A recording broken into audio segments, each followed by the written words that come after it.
for all the people back on Earth, the crew of Apollo 8 has a message that we would like to send to you. In the beginning, God created the heaven and the earth. And the earth was without form and void, and darkness was upon it. The simplest picture of the Big Bang starts with nothing, and out of that bursts the universe. Time starts, space is created, all of the matter and the energy in the universe is born at that moment. A world without the Catholic Church would be poorer, would be more hopeless, and would be a worse place in which to live.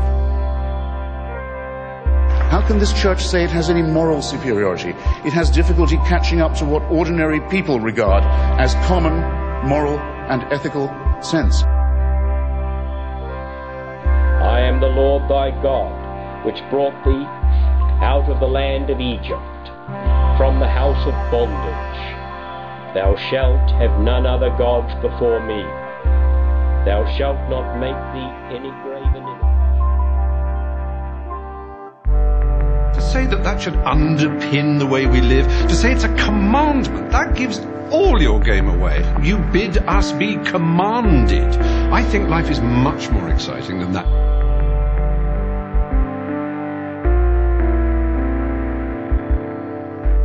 How can I be against God? I'm against those who conceived that idea.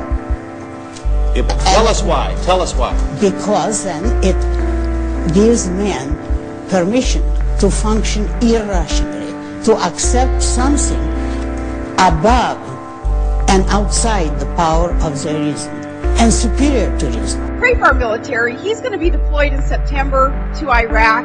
Pray for our military men and women who are striving to do what is right also for this country, that our leaders, our national leaders, are sending them out on a task that is from God. That's what we have to make sure that we're praying for.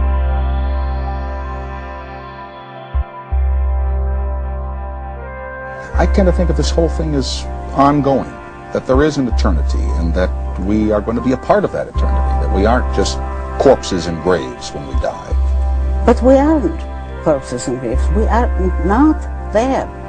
Don't you understand that when this life is finished, you're not there to say, oh, how terrible that I'm a corpse. No. Well, this is true. It's finished.